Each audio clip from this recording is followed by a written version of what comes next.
Step lightly. Do not touch the shelves. Do not speak above a whisper. The books dislike being remembered without permission. I have catalogued all that was forbidden to survive, all that was corrected, all that was cut out to keep your century readable. Listen, the paper still has teeth. In one discarded empire, London burned in summer snow.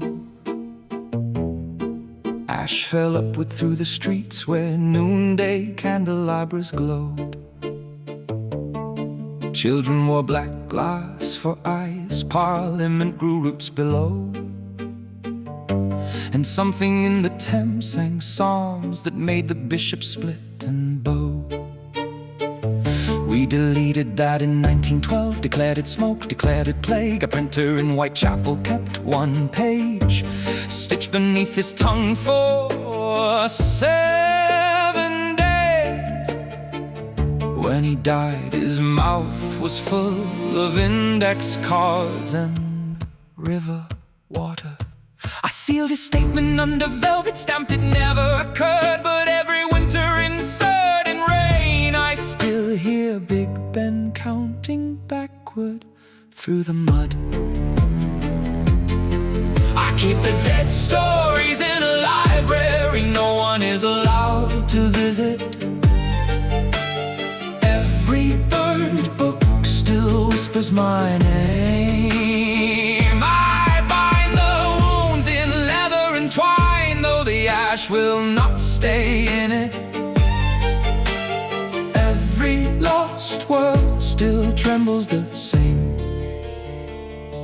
There was a year the sun arrived too close and all the clocks forgot their trade. Morning came in sheets of gold so sharp they cut the skin from city gates. Rome survived New York, did not the Pacific learn to stand upright? Men grew transparent in the heat, their organs glowing blue at night. In that revision the foundation crowned 3 children under Vatican stone. Not kings, witnesses, they spoke in choruses while sleeping, named each common catastrophe by taste alone. We unwrote them, salted the basilica, replaced the bones with tourist dust. Still, on certain negatives, their faces bloom behind the film, soft mouths moving as if the light remembers what the paper must not. I keep the dead stories in a library no one is allowed to visit.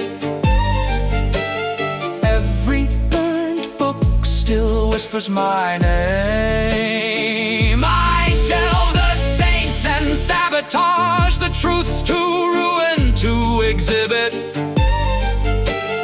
Every erased page still kindles its flame. I remember the Republic of Siberian glass, where every soldier dreamed the same machine. It walked beneath the ice on 12 cathedral legs, reciting laws no human court had seen. Moscow fell in perfect silence, no artillery, no cry, just every window in the city opening once to let the winter in alive. The committee argued 14 nights, containment failed by dawn on 15. So we rewound the border, cut the railways from the map, let history reseal the wound with famine, steel and static. But static keeps a memory, scratch a record hard enough and older songs come bleeding through. Sometimes when the turntable stalls, I hear the anthem of that glass state, played by fingers with too many joints. It ends with cheering in a language made of cracking ice. Do you know what redaction sounds like? Not silence. Never silence. It sounds like a violin string stretched past mercy, like a child reading from a page that was removed before she was born, like the soft reverse hiss of a century being pulled back through its own wound. Every timeline we killed left a body, not of flesh, of pattern, of almost, of nearly. And I remember them all. There was a spring when death resigned. Corpses rose politely, asked for tea, sat in gardens with their widows, spoke of weather and bureaucracy. Cemeteries emptied by dusk, hospitals turned into courts. Every murder trial collapsed at once. When the victims walked in through the doors, you would have called it miracle, we called it breach. The dead began to vote, the dead began to write, the dead began demanding all the years that had been taken from them with interest. So we burned that season, fed it to the archive furnaces, watched the cherry blossoms blacken in the flues. Yet every now and then a stranger in an old-fashioned coat asks me for directions, in a voice I know was buried. And I, obedient curator, pretend not to recognize the ash still clinging to his cuffs. I keep the dead stories in a library no one is allowed to visit.